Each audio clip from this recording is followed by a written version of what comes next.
Hi everyone, আশা করি আপনারা সবাই ভালো আছেন। আজকে আমরা এমন একটা জিনিস নিয়ে কথা বলবো যেটা আমরা প্রায় প্রতিদিনই ব্যবহার করি, কিন্তু খুব কম মানুষই আসলে ভেতরে কি হচ্ছে সেটা জানেন না। আচ্ছা, আমরা তো সবাই ফর ইচ ব্যবহার করি, তাই না? প্রায় প্রতিদিনই। কিন্তু আপনি কি জানেন এই ফর ইচ আসলে কিভাবে কাজ করে? মানে আপনি লিখলেন এরে ডট ফর ইচ, আর সে একটার পর একটা এলিমেন্ট দিয়েই যাচ্ছে, আপনাকে ভ্যালু দিচ্ছে, ইন্ডেক্স দিচ্ছে, পুরো এরেটাকেও দিয়ে দিচ্ছে। আজকে আমরা এই জিনিসটাকে শুধু বোঝার চেষ্টা করব না, আজকে আমরা নিজেরা একটা ফর ইচ টাইপ সিস্টেম বানাবো। চলুন একদম বেসিক থেকে শুরু করি, কারণ আমি চাই আপনি বুঝেন এই মেথডগুলো আকাশ থেকে পড়ে না, ভেতরে সবসময় খুব সাধারণ একটা লজিক থাকে। ট্রাভার্সাল মানে কি? ট্রাভার্সাল মানে এর প্রথম এলিমেন্ট থেকে শুরু করে একবারে শেষ এলিমেন্ট পর্যন্ত একটার পর একটা করে যাওয়া। ধরেন আমরা একটা এরে বানাই, কস্ট এ আর আর ইকুয়াল এরে 1 2 3 4 5। এখন এই এরেটার প্রতিটা এলিমেন্টে যেতে হলে আমাদের একটা লুপ লাগবে, কারণ একের পর এক আমাদের এই এরেটার মধ্যে হাঁটতে হবে। এখন আমরা একটা ফাংশন লিখব, এই ফাংশনের কাজ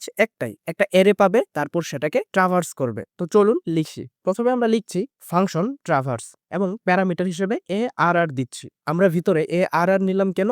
কারণ আমি চাই এই ফাংশনটা বাইরে থেকে এরে নেবে, মানে আমি ফাংশনের ভেতরে এরে হার্ড কোডেড করব না, আমি চাই ইউজার যে এরে দিবে সেটাই ট্রাভার্স করব।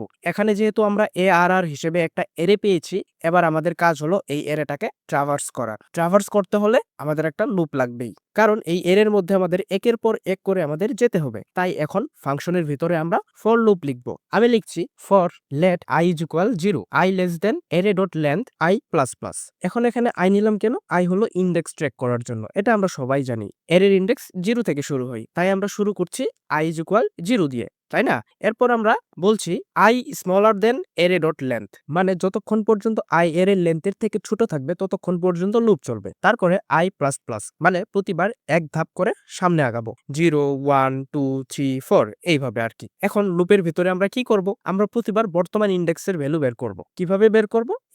এরে নোটেশন আই, অর্থাৎ স্কোয়ার ব্র্যাকেটের মধ্যে আমরা আই কে দিয়ে দিচ্ছি, কারণ এরে আই মানে হচ্ছে এর আই নাম্বার পজিশনের ভ্যালু। এখন আমরা সেটা প্রিন্ট করি। লুপের ভেতরে আমরা লিখি console.log এরে আই। এই তো, এখন আমাদের ট্রাভার্স ফাংশনটা হয়ে গেল। এবার এই ফাংশনটাকে আমরা রান করে দেখি। ফাংশন চালাতে হলে আগে আমরা একটা এরে বানাই। এই ফাংশনটাকে আমরা যদি এখন রান করতে চাই তাহলে তো আমরা করতে পারছি না, তাই না? তো এখন আমরা একটা এরে বানাচ্ছি, কস্ট এ আর আর ইকুয়াল 1 2 3 4 5। তারপর ফাংশন কল করি ট্রাভার্স, এর মধ্যে আমরা এরেটাকে দিয়ে দিলাম।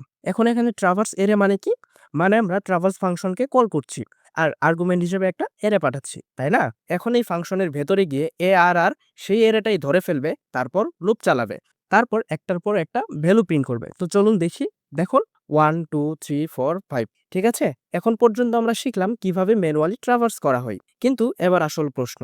এখন ধরুন আপনি প্রিন্ট করছেন, কালকে আপনি যোগ করতে চান, পরশু আপনি চাইবেন ভ্যালু 5 করে বাড়াতে, আরেকদিন আপনি চাইবেন অন্য কিছু করতে, কিন্তু ট্রাভার্স ফাংশনের কাজটা কিন্তু ফিক্সড, console.log এরে আই। এটা বদলাতে হলে প্রতিবার ফাংশনের ভিতরে ঢুকে আমাদেরকে কোড পাল্টাতে হবে। এটা তো আমরা চাই না, আমরা চাই ট্রাভার্স করার অংশটা থাকবে একই, কিন্তু প্রতিবার এলিমেন্ট পেলে কি কাজ করবে সেটা বাইরে থেকে ঠিক করা যাবে। এখানেই মূলত আসে কলব্যাক। এখন আমরা নতুন একটা ফাংশন লিখব। আমরা লিখছি ফাংশন মাই ফর ইচ এবং প্যারামিটার হিসেবে নিচ্ছি এ আর আর এবং একটা কলব্যাক। এখন এখানে দুইটা প্যারামিটার নিলাম কেন?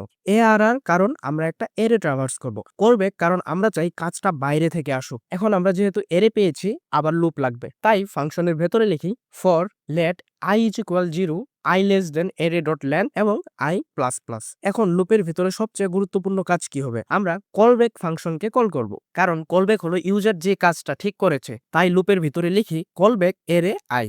এখন এখানে আমরা কলব্যাককে কি পাঠাচ্ছি? এরে আই।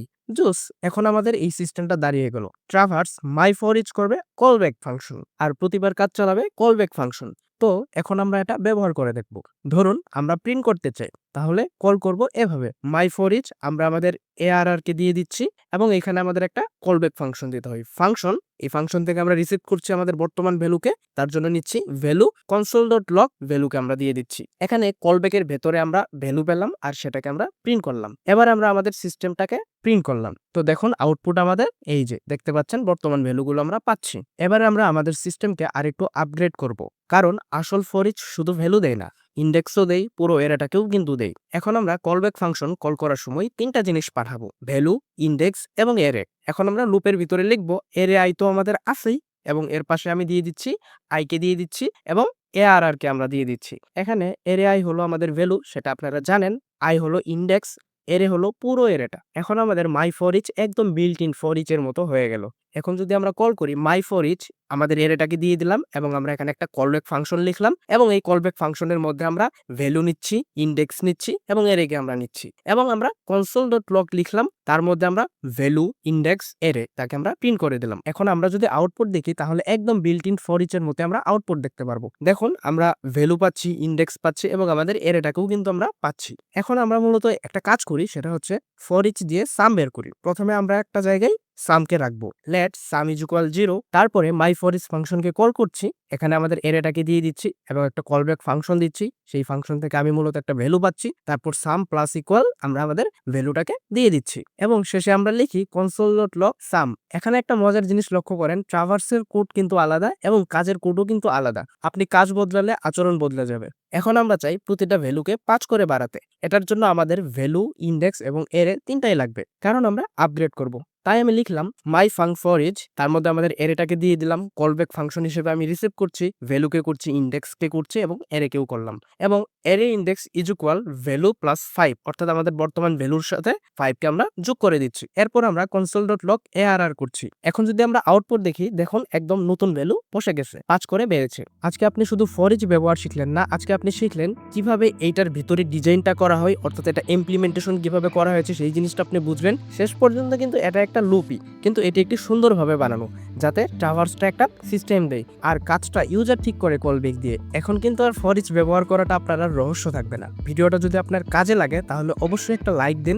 আপনার যদি কোনো প্রশ্ন থাকে তাহলে কমেন্টে লিখুন, আমি চেষ্টা করব রিপ্লাই দিতে। আর আপনি যদি এমন আরো ইনডেপথ জাভাস্ক্রিপ্ট শেখার ভিডিও চান তাহলে অবশ্যই চ্যানেলটা সাবস্ক্রাইব করে রাখুন। আজকের মতো এখানেই শেষ, দেখা হচ্ছে পরের ভিডিওতে।